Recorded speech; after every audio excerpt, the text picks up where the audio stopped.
Bien, bonjour à tous. Merci de nous avoir rejoints pour participer à cette session consacrée au combat contre les inégalités et il y a la question de savoir quel est le fossé à combler.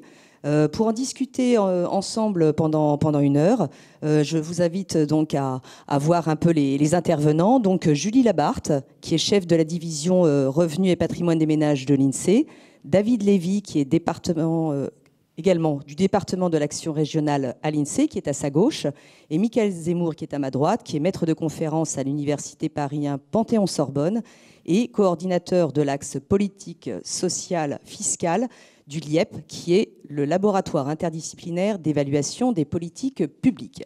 Cette question des inégalités est également dans l'actualité, qu'ils soient étudiants, intérimaires, chômeurs, mais aussi auto-entrepreneurs et artisans. Aujourd'hui, beaucoup souffrent de la pauvreté, des inégalités. Selon les associations caritatives, la crise sanitaire a fait basculer dans la pauvreté 1 million de Français, qui s'ajoutent ainsi aux 9,3 millions de personnes qui vivent déjà au-dessus du seuil de pauvreté monétaire. À 1 063 € par mois et par unité de consommation, il concernerait aujourd'hui 14,8% des ménages en 2018. Donc aujourd'hui, la situation est encore plus problématique, comme vous pouvez l'imaginer. Et les associations représentant les personnes démunies, que ce soit la Fondation Abbé Pierre, Médecins du Monde, le Secours catholique, ADT Quart Monde, ces associations ont été reçues à Matignon et elles attendent aussi des nouvelles mesures qui pourraient être annoncées ce samedi, donc demain, par le Premier ministre. Pourquoi demain ? Parce que c'est la date symbolique de la Journée internationale pour l'élimination de la pauvreté. En attendant ces possibles annonces, je vais passer la parole à Julie Labarthe. Alors Julie Labarthe, c'est à vous que revient le soin de camper le décor de cette session consacrée au combat contre les inégalités. La question, je vais vous la poser, mais avant, donc je voulais vous rappeler à tous qui nous regardaient que vous pouvez bien sûr poser des questions s'il y a des choses que vous ne comprenez pas et questionner nos intervenants. Donc il y a une fenêtre chat sur le live YouTube. Il y a également la page live site Printemps de l'économie et Twitter, le hashtag Printemps de l'écho. Donc n'hésitez pas et tous les trois, bien sûr, prendront le temps de vous répondre. Donc Julie Labarthe, quels sont les effets des prestations et des impôts sur les revenus des Français, pour démarrer ? Tout d'abord, je vais commencer par expliquer comment on mesure le... Micro, s'il vous plaît. Excusez-moi. Bonjour. Donc, je vais d'abord vous expliquer comment on mesure les revenus, comment on mesure les inégalités de revenus, et je finirai effectivement ma présentation par l'effet des prestations et des impôts sur les revenus. Donc, je vais vous expliquer comment on mesure les revenus, quels sont les niveaux d'égalité, la pauvreté monétaire aujourd'hui, enfin avant la crise sanitaire, et ensuite je finirai après un éclairage de David sur les territoires et l'Europe, sur les effets des prestations et des impôts. Donc, comment mesure-t-on le revenu ? D'abord, le revenu, on le mesure au niveau du ménage et au niveau d'une année. On prend en compte toutes les ressources, tous les prélèvements qui sont pris sur ces ressources, de façon à avoir le revenu dont disposent les ménages pour consommer et épargner. Donc, on prend évidemment les revenus d'activité, les salaires et les revenus d'activité indépendante, les revenus du patrimoine, et on rajoute aussi les revenus de remplacement que sont les retraites et les allocations chômage que perçoivent les personnes qui ont cotisé pendant qu'elles travaillaient pour continuer à recevoir des revenus quand elles passent à la retraite ou quand elles perdent un emploi. On rajoute ensuite des prestations sociales qui sont versées notamment aux familles, les prestations familiales, aux personnes qui ont des ressources faibles et qui doivent faire face aux dépenses de logement, donc les allocations logement, et aussi des minima sociaux comme le revenu de solidarité active, l'allocation adulte handicapé, qui vise à garantir un niveau minimum de revenus. Et pour avoir réellement ce dont disposent les ménages, on enlève les prélèvements, donc les impôts directs, l'impôt sur le revenu, la taxe d'habitation et aussi les contributions sociales. Donc on calcule ce revenu au niveau du ménage. Et ensuite, pour comparer entre ménages, il faut tenir compte de la taille du ménage, parce que ce n'est pas la même chose d'avoir 2 000 € si on est seul ou si on est deux.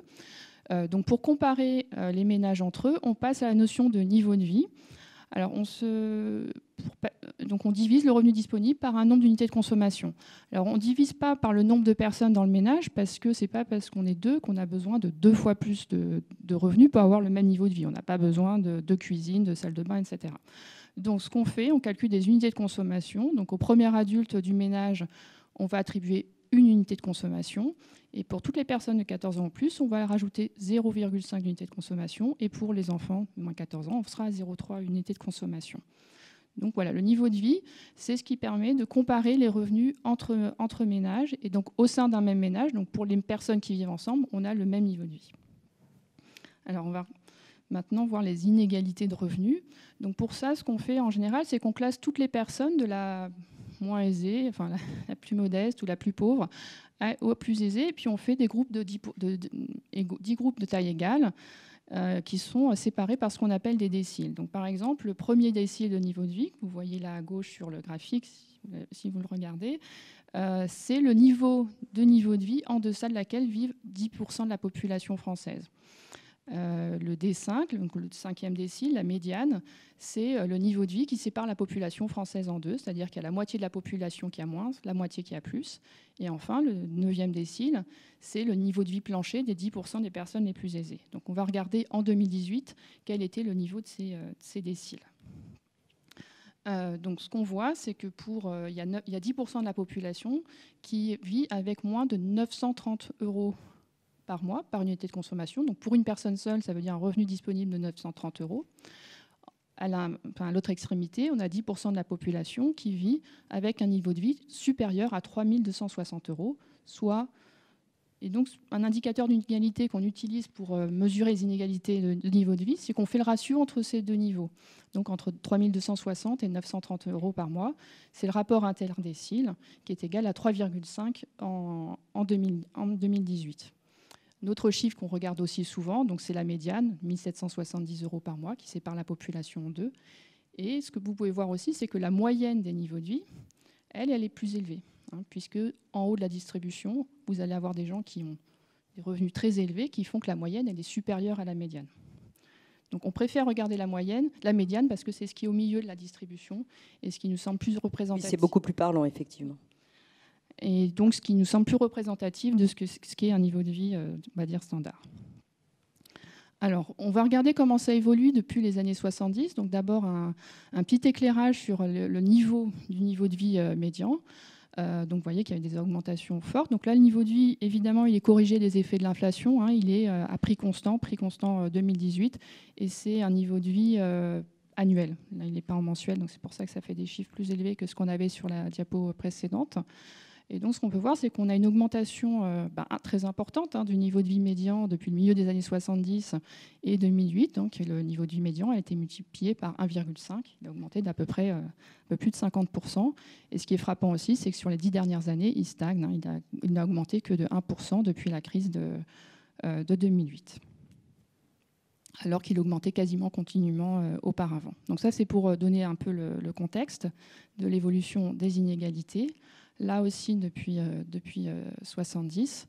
Donc là aussi, ce qu'on voit, on voit une baisse des inégalités notamment depuis donc, dans les années 70, qui est très forte, qui a ralenti ensuite, qui traduit surtout l'évolution du premier décile avec une amélioration forte du niveau de vie des moins aisés sur cette période, qui ont profité de la croissance économique et puis de dispositifs de transferts sociaux aussi sur cette période-là.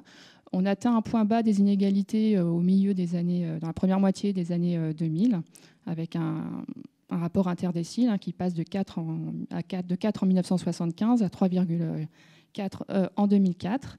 Et ensuite, il progresse, notamment à la faveur de la crise de 2008. Et là, ça traduit aussi encore une baisse du premier décile qui n'a pas touché, des niveaux de vie qui n'a pas touché... au moins le dernier décile. Donc on a un niveau d'inégalité aujourd'hui qui est bien plus faible que des années 70, mais un peu plus élevé qu'au milieu des années 2000.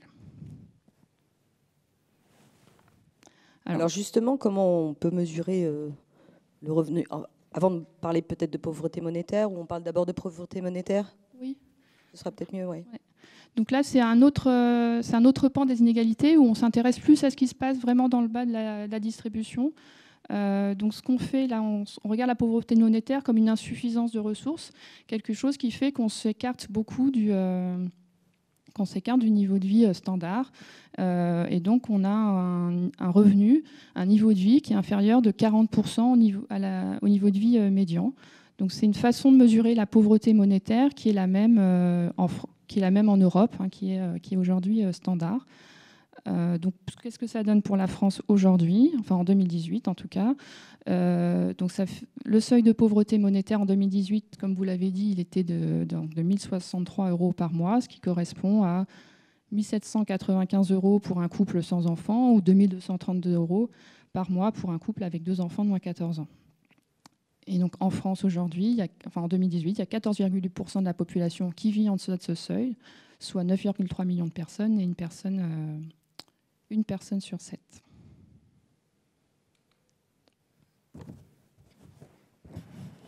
Alors justement, on a vu effectivement au niveau national. Alors David Lévy, votre propos, vous, se concentre sur les disparitions territoriales de niveau de vie. Alors quelles sont-elles?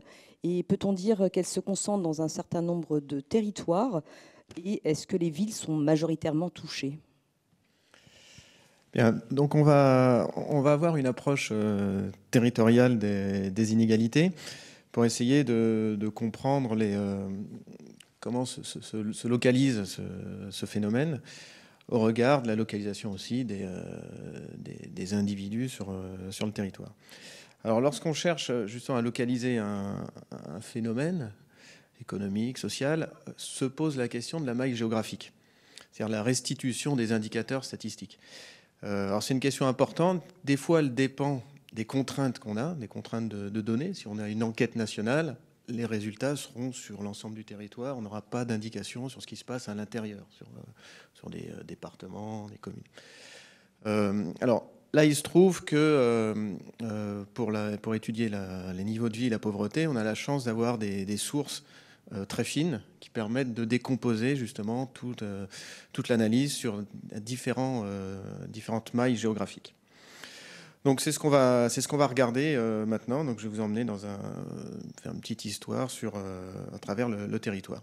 Donc le premier niveau qu'on a vu là à l'instant avec Julie, c'est au niveau France. On a regardé ce qui se passe sur l'ensemble de la France, avec quand même ce qui se dessine, hein, une certaine hétérogénéité quand même à l'intérieur du pays, notamment en comparant les différents déciles, donc la distribution des revenus à l'intérieur du pays.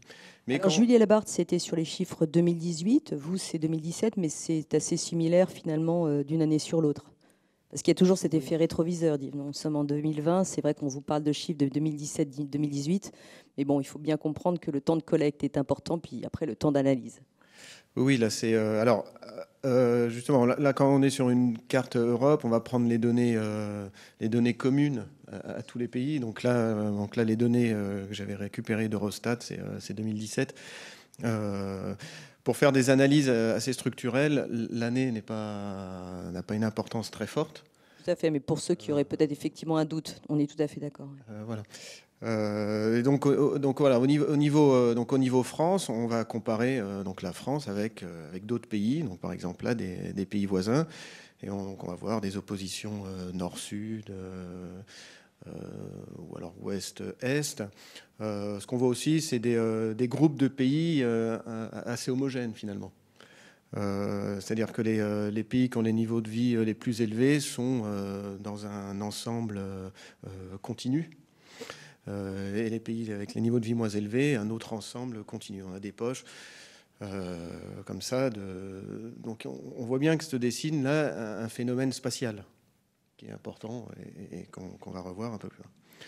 Alors, lorsqu'on va aller un petit peu plus loin, en France, un premier niveau qui est intéressant, c'est le département, pour analyser ces niveaux de vie et la pauvreté. Alors, le département, c'est un zonage qu'on appelle administratif, c'est-à-dire qui dépend de limites administratives.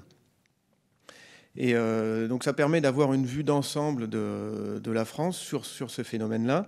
Si on regarde le niveau de vie médian, Donc on voit des niveaux de vie assez importants dans les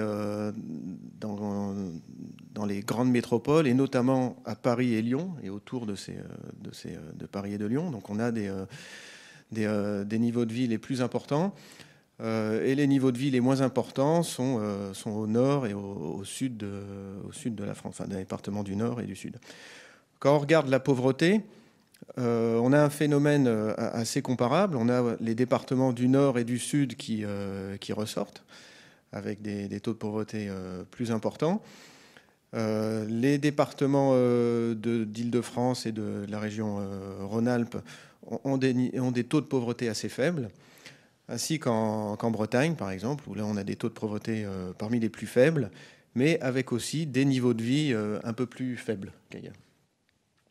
Donc on voit se dessiner là des disparités territoriales à l'échelle des départements, et on va retrouver ce qu'on avait vu un petit peu au niveau des pays, des groupes de départements assez homogènes.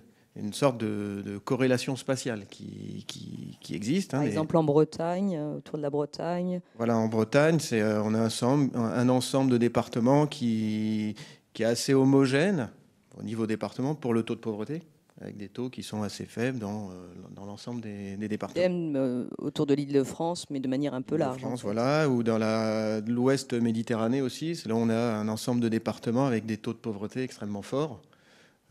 Et tous les départements sont touchés de la même façon. Mais alors, la question suivante, ça va être de dire, bon, ben voilà, on a une première image de la pauvreté. On voit que c'est à peu près localisé donc au nord, au sud. Mais est-ce que les départements sont aussi homogènes que ça, qu'il n'y paraît? Parce qu'en regardant une carte départementale, on a l'impression que tout est homogène à l'intérieur du département. Donc pour ça, on va regarder d'autres indicateurs qui vont permettre de voir ce qui se passe à l'intérieur des départements. Donc un premier indicateur, c'est celui qu'on a vu au niveau France, c'est l'analyse des déciles. Et donc là, on va regarder le positionnement du premier décile, donc les 10% les moins aisés, et le 9e décile, donc les 10% les plus élevés. Donc là, on est en termes de niveau de vie. Et donc, ce qu'on regarde, c'est que si on compare les départements à un rapport interdécile moyen qui est de 3,5 pour la France, on voit quand même que certains départements sont assez loin de cette moyenne. Et donc on va trouver les départements, alors il y a Paris qui est le département le plus inégalitaire au sens de cet indicateur, avec un rapport interdécile qui est de plus de 6, donc presque le double de la moyenne nationale. À l'inverse, à l'autre extrémité de la distribution, on a des départements alors un peu moins densément peuplés. Donc 43, c'est la Haute-Loire, donc c'est des moins denses. Alors effectivement, les départements, je ne sais pas si tous les jeunes qui nous regardent connaissent les numéros des départements, parce que je crois que c'est un peu moins enseigné que moi à mon époque. Mais merci effectivement, 43, de signaler ce dont il s'agit. Voilà, donc 43, donc la Haute-Loire, c'est le département le moins inégalitaire, avec un rapport interdécile nettement inférieur à la moyenne. Alors, ce qu'on aime bien aussi regarder, c'est, d'accord, on a toute cette distribution, mais comment contribue chaque département à l'inégalité totale. Et donc, on prend un indicateur qui permet de décomposer l'inégalité totale l'inégalité totale France, la décomposer par département. Donc ça, c'est le tableau qui est à droite. On voit la contribution de chaque département. Alors, ce qui est frappant dans ces contributions, donc j'ai mis les 10 ou 15 premiers départements, c'est qu'on a les 3 premiers départements, déjà, ils font presque 40%, ils expliquent 40% de l'inégalité totale. C'est-à-dire que si on enlève ces départements, l'inégalité totale, qui est de 3,5 en moyenne, serait beaucoup plus faible. Donc on a une contribution assez forte des départements. On retrouve la Haute-Savoie qui est dans une situation assez atypique. Donc j'y reviendrai plus tard, mais c'est en raison essentiellement des travailleurs frontaliers. Donc des gens qui vont travailler en Suisse, qui ont des salaires beaucoup plus élevés et qui génèrent une inégalité de niveau de vie à l'intérieur du département extrêmement forte. Voilà. Puis on va retrouver des départements, le département des Bouches-du-Rhône aussi, qui est assez atypique, puisqu'il y a un taux de pauvreté qui est assez fort. On parle fait partie des départements les plus pauvres, mais c'est en même temps un département où il y a des hauts revenus, et donc un département assez inégalitaire au final. Alors, maintenant, cette première analyse de la pauvreté nous donne une première vision territoriale de la pauvreté, avec un positionnement des départements, et puis on voit comme ce qui se passe à l'intérieur des départements, que ce n'est pas si homogène. Alors maintenant, on va aller à un niveau un petit peu plus fin encore, on va regarder ce qui se passe vraiment à l'intérieur des départements.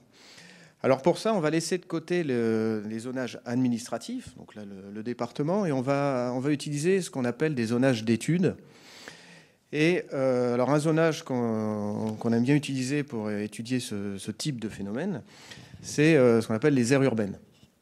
Donc les aires urbaines, je vous rappelle juste comment c'est construit. C'est construit autour d'un pôle. Alors un pôle, c'est un ensemble de communes qui concentrent un grand nombre d'emplois. Et ensuite, on va dessiner la couronne autour de ce pôle à partir des déplacements domicile-travail. Donc les communes qui envoient beaucoup d'actifs travailler dans ce pôle vont appartenir à la couronne de ce pôle. Donc au final, on a un zonage qui est construit autour d'un pôle et d'une couronne qu'on appelle la couronne périurbaine. Donc c'est ce qu'on appelle le zonage en aire urbaine, et donc qui nous donne cette représentation. Donc c'est des zonages d'études qu'on révise. Et alors pour votre information, la semaine prochaine va sortir le nouveau zonage qui s'appellera aire d'attraction des villes. Donc c'est une carte qui sortira la semaine prochaine sur ce nouveau zonage. Donc l'intérêt de ce zonage, c'est de nous donner des aires qui sont cohérentes en termes de fonctionnement économique, social, culturel, loisirs, etc.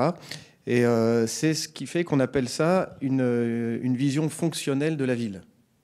C'est-à-dire qu'on a une relation à la ville en fonction de critères, alors soit économiques, culturels, etc. Donc on a une fonction particulière de la ville qui génère des relations, donc un nœud de relations extrêmement important. Et donc toutes ces entités, donc toutes ces grosses tâches, là, toutes ces aires, sont cohérentes en termes de fonctionnement. Ce qui fait qu'on peut analyser plus finement des phénomènes qui sont liés à l'urbanisation, à la périurbanisation. Et c'est le cas pour la pauvreté.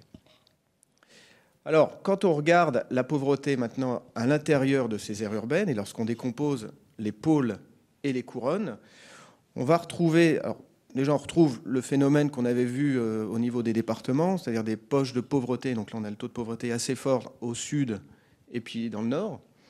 Donc on retrouve ce mécanisme qu'on avait vu. Mais ce qui est beaucoup plus frappant ici, c'est que la pauvreté est beaucoup plus forte à l'intérieur des aires urbaines que dans la couronne. Donc cette carte nous montre que la pauvreté est davantage un phénomène urbain qui concerne les villes, les centres-villes, enfin les villes au sens pôle, concerne davantage les villes que les couronnes. Et c'est ça le message le plus fort quand on analyse le territoire, c'est la pauvreté qui est un phénomène, extrêmement urbain, quoi, complètement urbain. Et ce qui fait que tout à l'heure, quand on voyait l'opposition, ressortir les départements du Nord et du Sud, notamment autour des Bouches-du-Rhône, ça s'explique parce que ce sont des départements qui ont beaucoup de pôles extrêmement denses et donc qui concentrent une forte proportion de pauvres. Là, on le voit bien sur le sud, notamment. Là, encore. Voilà, sur le sud, on voit bien que ce sont les pôles qui concentrent beaucoup de pauvres. C'est effectivement rouge et violet. En Corse aussi. En Corse, c'est un phénomène un petit peu différent puisque l'urbanisation est quand même moins forte. Mais donc là, c'est voilà. Donc là, c'est d'autres phénomènes qui se passent en Corse. Mais voilà. Mais globalement, c'est ça. Et par exemple, dans le Nord, où on a beaucoup de pôles très urbains, et donc des concentrations très fortes de la pauvreté, qui fait que quand on arrive au niveau département, on a un ensemble très rouge, rouge fort, donc taux de pauvreté extrêmement élevé. Voilà. Donc c'est important d'avoir ça en tête. Alors après, la pauvreté se concentre en ville. On va trouver des explications parce que c'est aussi la fonction des villes d'accueillir les pauvres. Hein. On construit le plus d'HLM, par exemple. Mais c'est aussi en ville où il va y avoir des concentrations de populations plus vulnérables, soit des jeunes, des familles monoparentales. Et donc, on a des explications pour pourquoi cette pauvreté se concentre en ville. Alors, si on récapitule ce qui se passe au niveau des aires urbaines, on voit qu'il y a deux effets. Il y a un effet taille. Donc, quand on regarde le niveau de vie, on voit qu'il augmente en fonction de la taille de l'aire urbaine. Les aires urbaines de moins de 50 000 habitants, donc c'est vraiment des petites aires urbaines. Les plus de 700 000 habitants, là, on va voir les très grandes aires urbaines, jusqu'à celle de Paris, qui dépasse les 10 millions d'habitants. Et donc, le niveau de vie augmente en fonction de la taille de l'aire urbaine. Donc, on a un effet, ce qu'on appelle un effet taille. Mais on a également cet effet qu'on voyait, c'est esquissé sur la carte, un effet opposition pôle-couronne. La pauvreté est beaucoup plus marquée à l'intérieur des pôles, donc dans le cœur des aires urbaines, que dans les couronnes. Donc il y a ce double effet qui permet de mieux comprendre un peu la localisation de la pauvreté. Alors, le niveau de vie augmente avec la taille, ça s'explique très bien aussi. On voit que c'est dans les grandes aires urbaines qu'il y a une forte concentration de cadres, et dans les plus grandes, c'est là où on va trouver des fonctions dites métropolitaines supérieures, donc des fonctions de recherche, d'encadrement, de management, de conception, donc des fonctions avec des salaires beaucoup plus élevés. Donc pour ça qu'on va avoir ces niveaux plus élevés dans les grandes aires urbaines. Dans les plus petites aires urbaines, c'est là qu'on va avoir des concentrations plus fortes d'employés, d'ouvriers, donc avec des salaires beaucoup plus faibles. Donc, l'utilisation de ce zonage permet de mieux comprendre la pauvreté et de la mettre en relation avec les caractéristiques de la population qui habite dans ces espaces.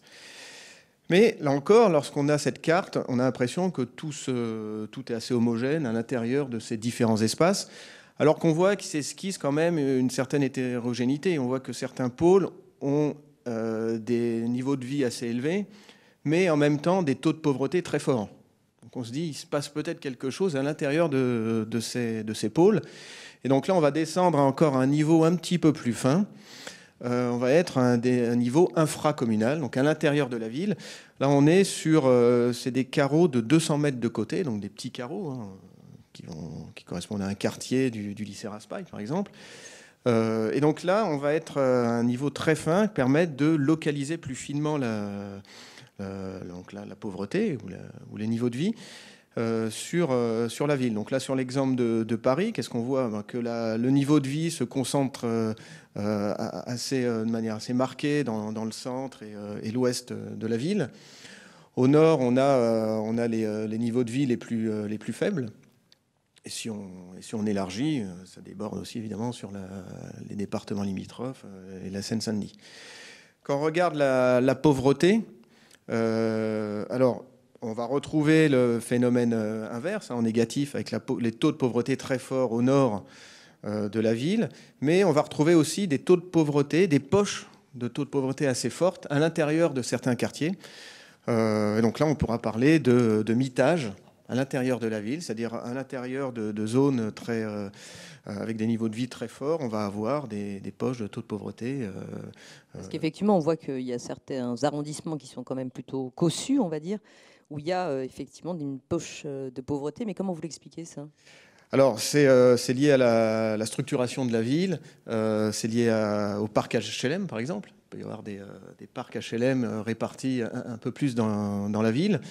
Alors pour ça, Marseille est un exemple assez fort, où on a un parc qui est réparti, très concentré dans les quartiers nord, hein, comme ici à Paris finalement, mais plus réparti aussi à l'intérieur des autres quartiers. Et donc on va avoir des poches comme ça de pauvreté un peu plus marquées à l'intérieur de la ville, et donc un mitage beaucoup plus marqué. Donc voilà, à travers ces quelques diapos, on a fait une petite balade dans les territoires pour essayer de localiser la pauvreté. Bien, merci beaucoup David Lévy. On va repasser la parole à Julie Labarthe. Alors, quel est le niveau des inégalités en France ? Ça marche. Voilà. Et comment évolue-t-il en termes de pauvreté monétaire, notamment?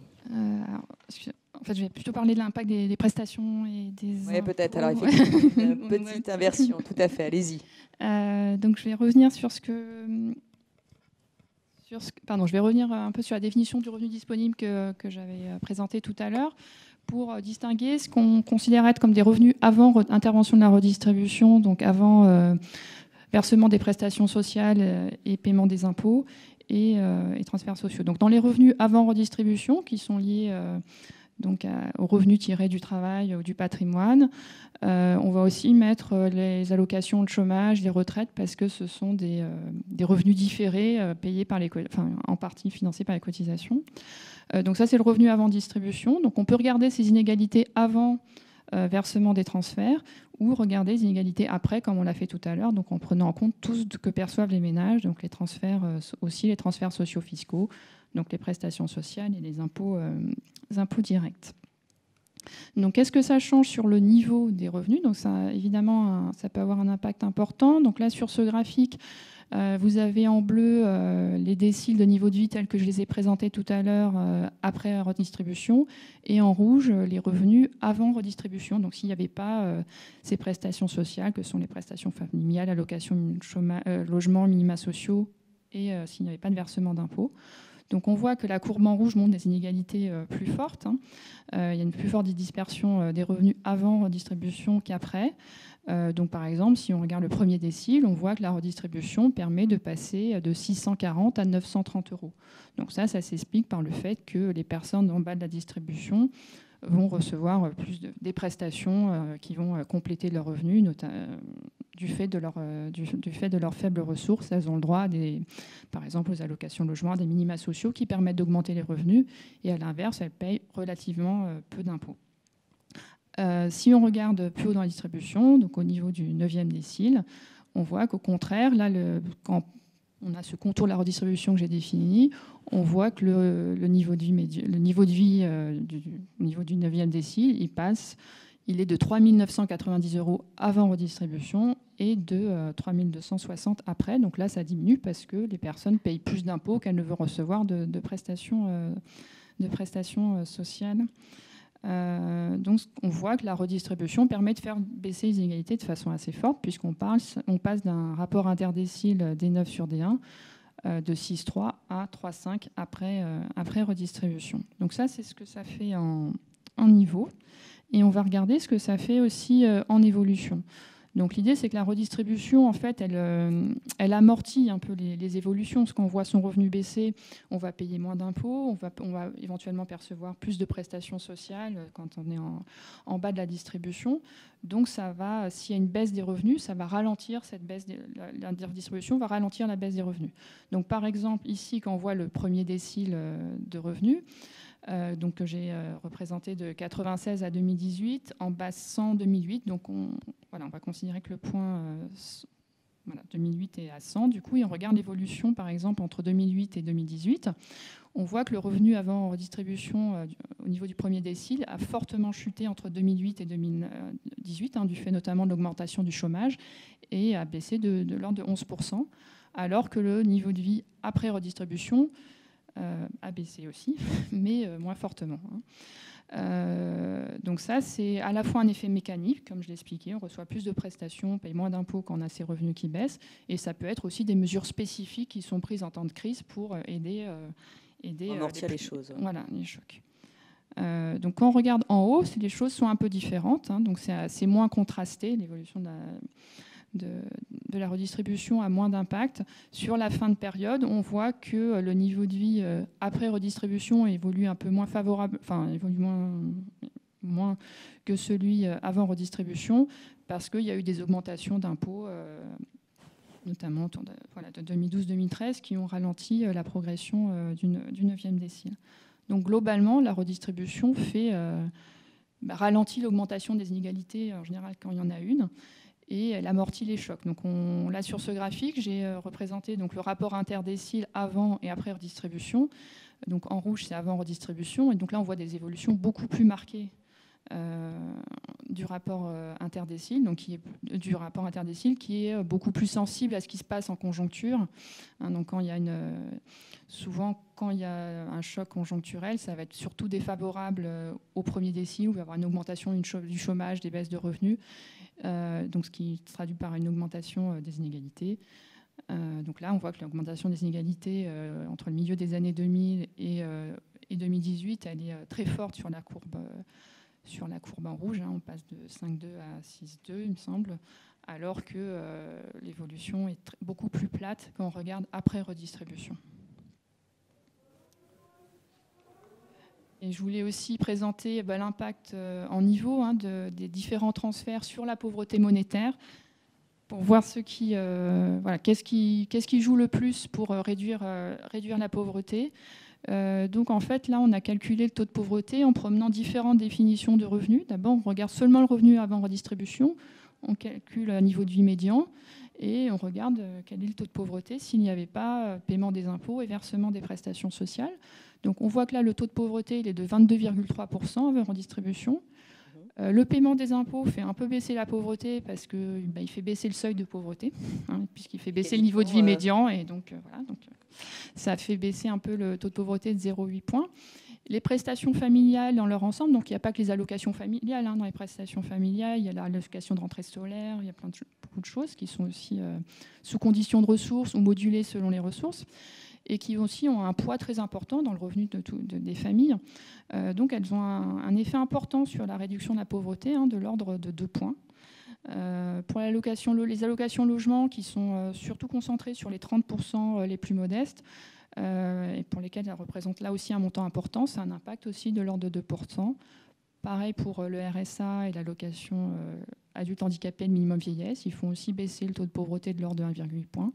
Et enfin, la prime d'activité, qui est assez concentrée aussi dans le bas, fait baisser de 1 point. Donc au final, grâce à la redistribution monétaire, le taux de pauvreté passe de 22,3 à 14,8%, soit une baisse de 7,5 points. Donc ça, c'est ce qu'on observe en 2018.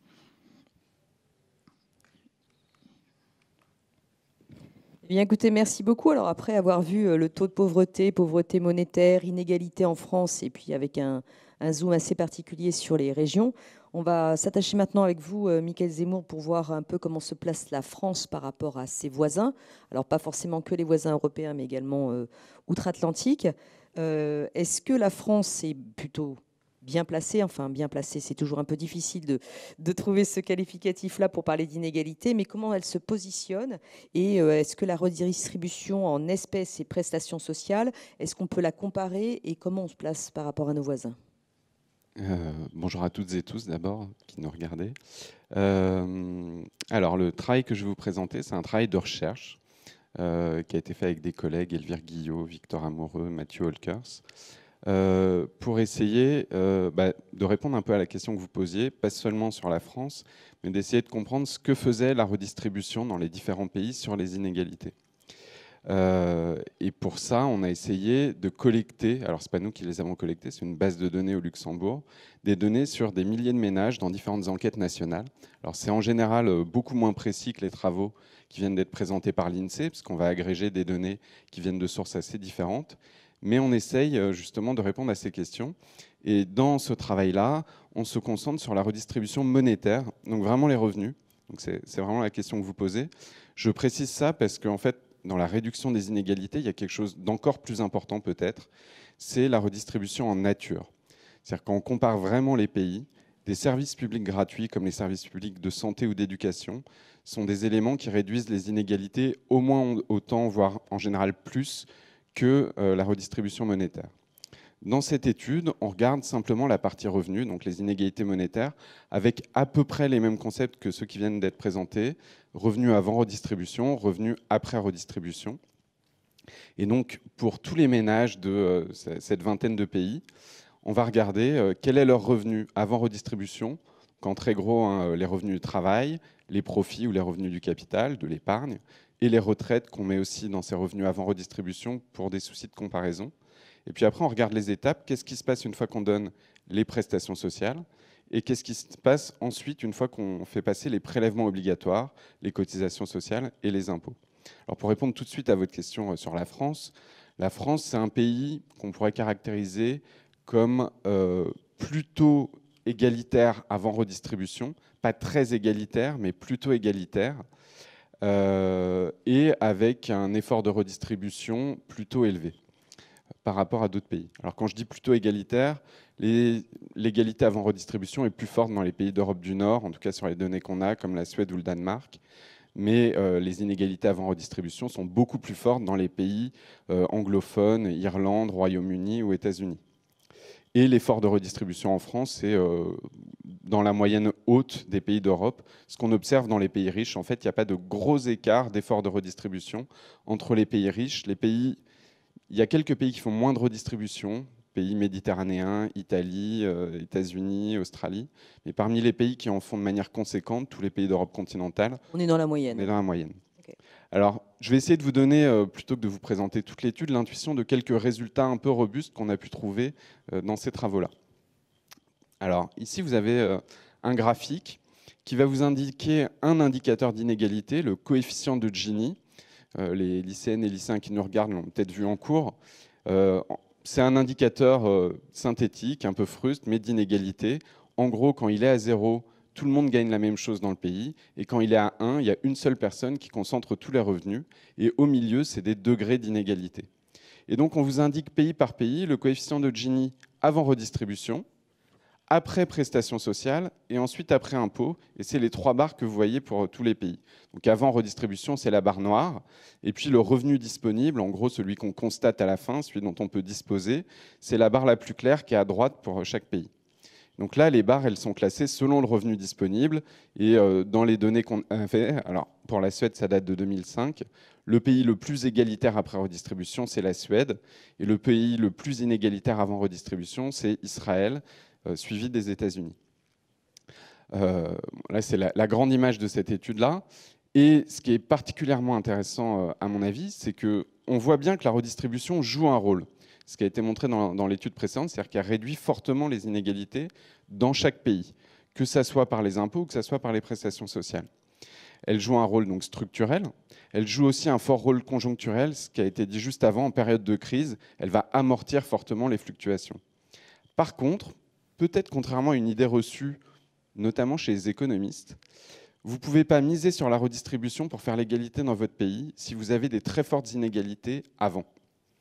Vous ne pouvez pas avoir, en tout cas, vous ne pouvez pas, on ne l'observe pas dans nos données, l'idée de dire on va laisser les inégalités se développer sur le marché parce qu'on va libérer les énergies, on va laisser faire l'économie, on libéralise complètement en fait, le marché du travail, mais ce n'est pas grave, après on va se rattraper par la redistribution. Ça, ce n'est pas possible parce que le fossé est trop grand. En tout cas, on constate qu'il n'y a aucun pays qui réussit à le faire, grosso modo, parce que la redistribution, elle vient corriger une partie des inégalités de marché, mais jamais tout.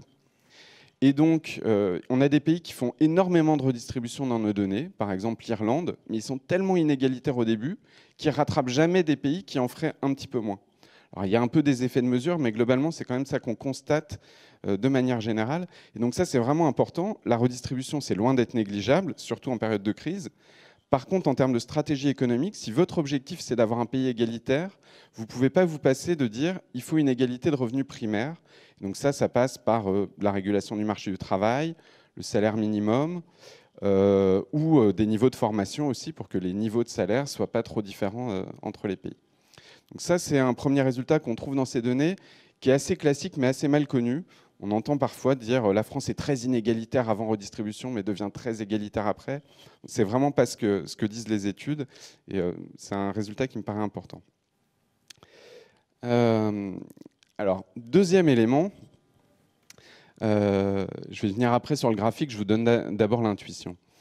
On entend souvent dans le débat public, l'important, c'est de mieux concentrer les aides sur celles et ceux qui en ont vraiment besoin. C'est assez intuitif et c'est évidemment vrai. Si vous avez une enveloppe d'1 milliard pour lutter contre la pauvreté, plus vous la ciblerez sur les personnes les plus pauvres, plus vous réduirez les inégalités. Mais on s'est demandé en comparaison internationale, qu'est-ce qui faisait que certains pays réduisaient mieux les inégalités que d'autres par les transferts monétaires?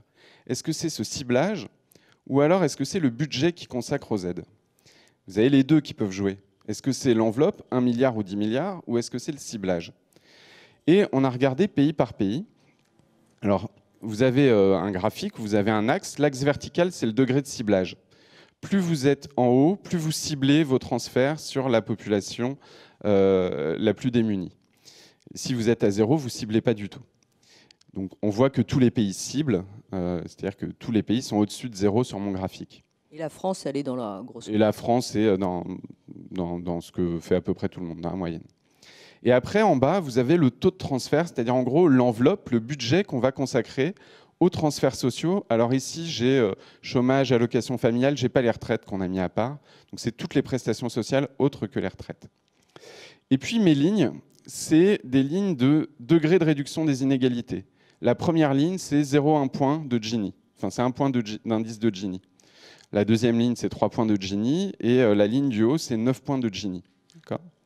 Et en fait, ce que nous montre ce graphique, c'est qu'on a des degrés de ciblage qui varient un peu entre les pays, pas énormément, mais on a des pays qui ciblent plus, par exemple l'Italie ou le Royaume-Uni, et des pays qui ciblent moins, par exemple la République slovaque ou l'Estonie.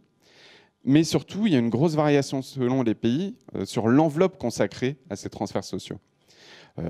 Et par exemple, l'Italie et le Royaume-Uni ont le même degré de ciblage, mais pas du tout la même enveloppe de transferts sociaux. Et ce qu'on constate, c'est que quand on compare les pays les uns avec les autres, ce qui va tirer la performance de réduction des inégalités, ce n'est pas d'abord le degré de ciblage qui différencie pas tellement les pays entre eux, c'est l'enveloppe, c'est le budget qu'on va consacrer.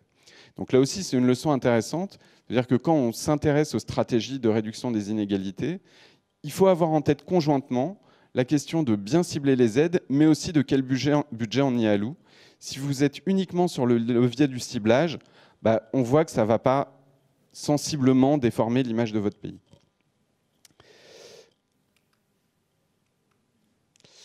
Troisième résultat, toujours dans cette comparaison des pays, et là qui va rejoindre un petit peu ce que je disais tout à l'heure, la redistribution en nature, le financement de l'État et de l'État social. Ici, on se pose souvent la question, dire est-ce que finalement pour réduire les inégalités, la solution c'est pas de taxer les riches? En partie oui, et notamment des travaux qui s'intéressent vraiment aux très riches, travaux de Gabriel Zucman, de Thomas Piketty, montrent qu'il y a un vrai problème de ce côté-là et un problème croissant. On ne taxe pas assez les très très hauts revenus. Nous, dans notre étude, on n'a pas les très très hauts revenus, on a plutôt 95% de la population, quoi. Les gens qu'on croise dans la rue, en gros. Et on a fait un graphique, on a essayé de regarder d'un côté le niveau de la fiscalité, donc en gros les recettes de l'État et de la sécurité sociale, et de l'autre côté le degré de progressivité, c'est-à-dire à quel point la charge des prélèvements obligatoires va sur les classes moyennes supérieures, sur les riches, ou va sur tout le monde. D'accord ? Et donc, vous avez l'axe de progressivité verticale. Plus vous êtes haut, plus vos prélèvements obligatoires vont sur les classes moyennes supérieures, ou les riches, pas les très très riches, mais les riches. Et plus vous êtes bas, plus ça va sur un peu tout le monde. Et puis, l'axe horizontal, c'est le taux de taxation, c'est-à-dire le niveau moyen d'imposition. Et sans surprise, on retrouve à droite la Suède, l'Autriche, un peu les Pays-Bas ici, et puis à gauche des pays qui vont moins taxer, l'Irlande, l'Australie par exemple, ou Israël. Et ce qui est intéressant dans ce graphique, c'est qu'on n'a personne en haut à droite. Vous n'avez pas de pays qui vont avoir un haut niveau de revenus, de recettes fiscales, de prélèvements obligatoires, tout en taxant uniquement les riches. C'est-à-dire que les pays qui ont un haut niveau de revenus, pour financer les écoles gratuites, la santé, etc., ils ont forcément recours à des impôts qui sont moins redistributifs, comme par exemple la TVA en France ou la CSG. Et donc là, on a aussi un arbitrage intéressant. C'est utile de regarder la fiscalité comme outil de réduction des inégalités, mais la fiscalité, c'est aussi un outil de financement des biens publics et de l'État. Et finalement, si on veut un État qui est assez important, qui finance des biens publics gratuits, ça ne passera pas uniquement par une fiscalité très redistributive. Je ne sais pas s'il reste un tout petit peu de temps. Je vous montre.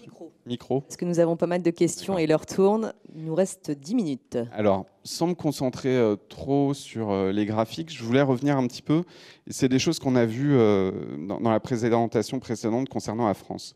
On s'est demandé enfin, est-ce que les pays ont des stratégies différentes de réduction des inégalités? Donc, il y a deux leviers, il y a les transferts et il y a les impôts. Tous les pays utilisent les deux dans un mix qui n'est pas forcément le même selon les pays. un des résultats qui nous a paru intéressant, et notamment concernant la France, c'est qu'on voit dans nos données 2 types de redistribution. Il y a des pays très inégalitaires avant redistribution, le Royaume-Uni et les États-Unis. Et en fait, leur redistribution, elle va se concentrer sur modérer les extrêmes. Ils vont taxer les très riches, ils vont donner des prestations sociales aux plus pauvres. Et finalement, ils vont essayer de rapprocher les extrémités de la distribution.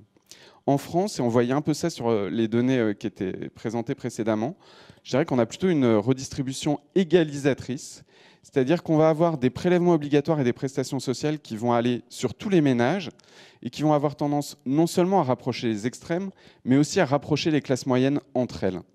Et donc, on resserre l'ensemble des écarts. Alors, c'est d'autant plus facile que l'inégalité est moins forte au départ.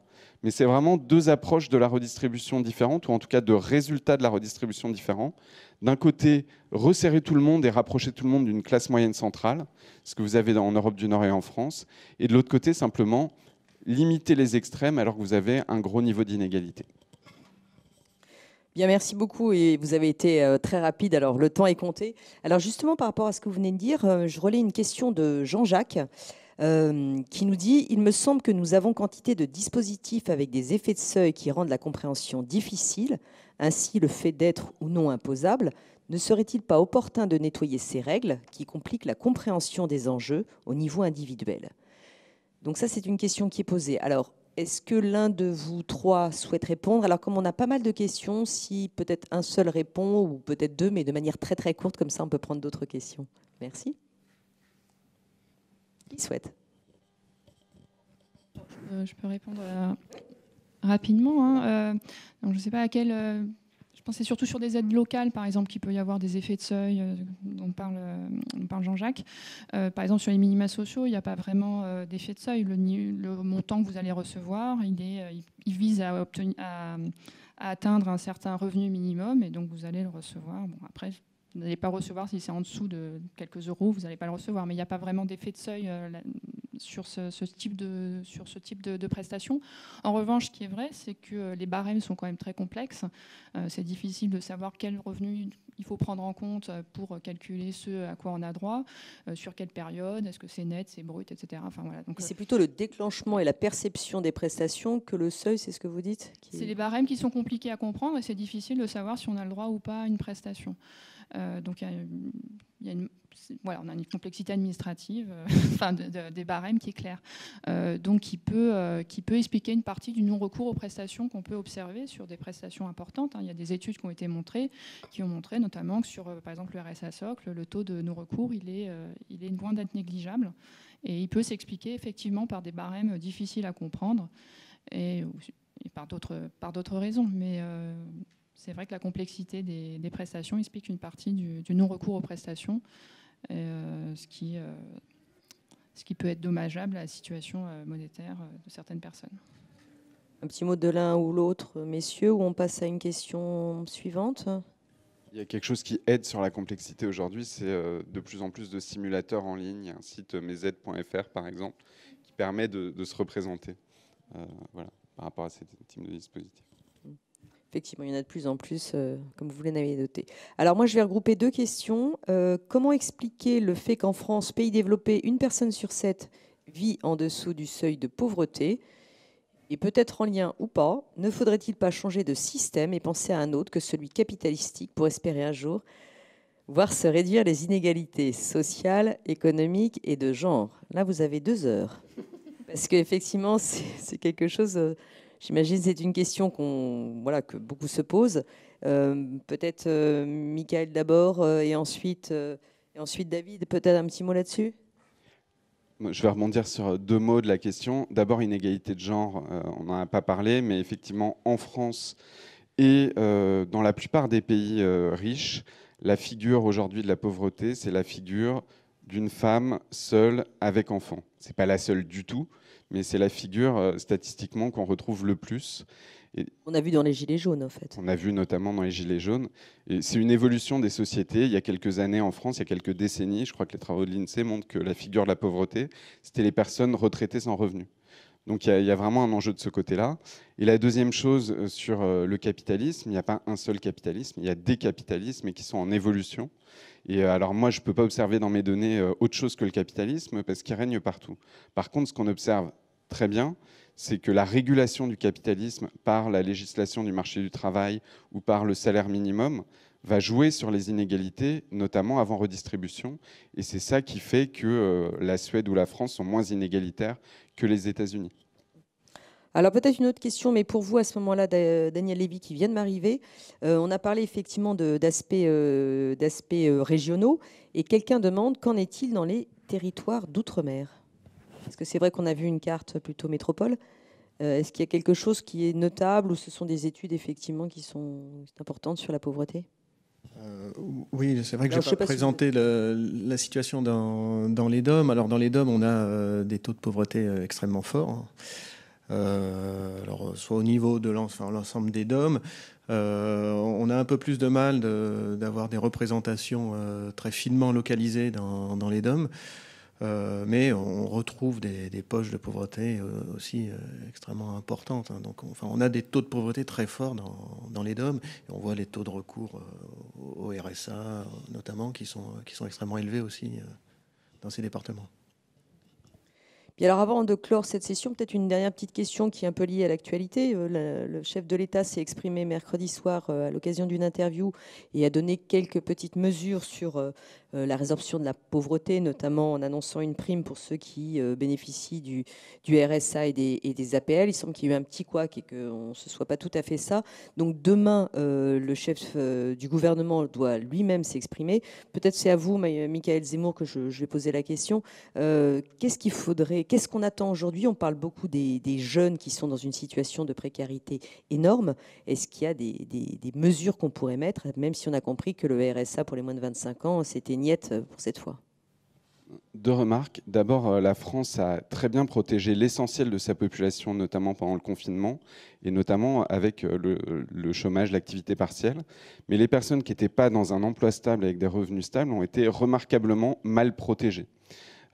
Et donc, c'est ça qu'on est en train de voir et qui va continuer à s'accentuer. C'est-à-dire les personnes qui arrivent au chômage en fin de droit, les gens qui ne sont pas dans un emploi stable, qui n'ont pas accès au RSA, et notamment les jeunes.